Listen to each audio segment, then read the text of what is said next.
Hi, I'm Colin Williams at the Global Derivatives 2016 conference, and I have with me Wim Schoutens from Leuven University. Exactly. So Wim, can you tell us a little bit about what are contingent convertible bonds? Well, contingent convertible bonds are new hybrid instruments that banks have to issue in order to comply with the new regulation after the financial crisis we had in 2008 and the following years. And so they are providing an extra buffer and an extra safety level, to avoid that banks have to be rescued by taxpayers' money. Okay. And so it is a bond actually, it's a high yield bond, so it has a high coupon and it has lots of special features. Actually, I'm saying it's a bond, but actually it's a hybrid instrument, and even the additional tier 1 bonds, a special class of them, and of these bonds we have the most of Cocos. They are very equity-like, so it's something in between a bond and an equity, but quite a lot of equity-like features are incorporated. Okay. So what would you say are the main risks with these instruments? Well, they have a high coupon, and hence there must be a high risk. And the risk here is basically that the bank comes in a life-threatening situation. There is a new financial crisis, and actually the contract says if the core tier 1 ratio of the bank follows below a certain level, then these bonds either automatically convert into equity or are completely written down or partially written down. Okay. But in any case, they give rise to a huge loss for the investor. If it's fully written down, the loss is 100%. If it's converted in equity, models that we employ to estimate what then the recovery rate is give us values around 10, 20, 30% depending on the exact structure. So it's always a huge loss, but it's a very digital kind of thing. It's either you get nice coupons for a long term, because most of these instruments have 5 or 10 or even longer maturities. Actually they are perpetual, but there is a call date, 5, 10 years from the issue date. And yeah, so if you don't get a coupon, then something really bad was going on with the bank. And so that's the significant risk. It's almost an all or nothing game for which that you get a nice compensation. So what would you say are the main forgotten risks about Cocos? Well, I just explained the main kind of way that investors can suffer a loss, but there are many other risks involved. All of these Coco bonds, they have also a so-called regulatory call.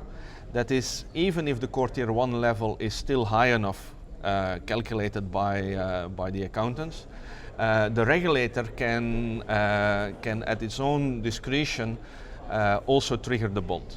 And so there is a lot of risk, because we cannot look into the head of the regulator, and it's very difficult to model how regulators will behave in distress situations or almost distress situations. Yeah.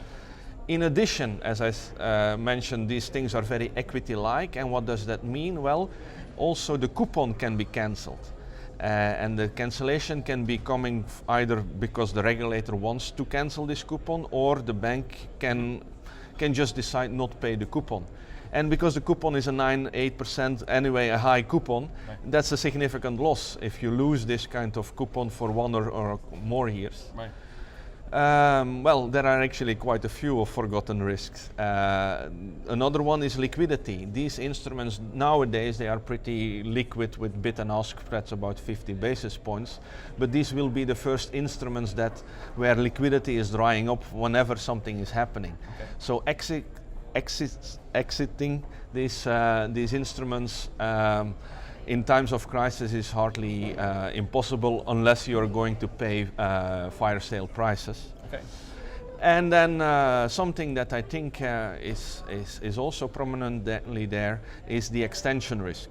This is a little bit technical, but these bonds, they have a first call date at which most market participants believe that the issuing company will call back these bonds and they get their kind of investment back. However, if we look into the fine details of the contract, it says that there should be no incentive to redeem, and if one is basically taking a rational economical decision, will be plenty of situations where it's not economically rational to call back the bonds, and getting back your money now or in 5 years from now, that's quite a difference. Right.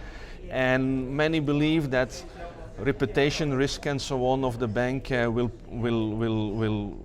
lead to banks calling back it anyway, but I don't believe that reputation risk is that big issue when we are in a financial situation that is a little bit stressed and banks need the money, and hence then it's more economical rationale that is there more than reputation risk. So Wim, how do you see the cocoa market evolving in the future?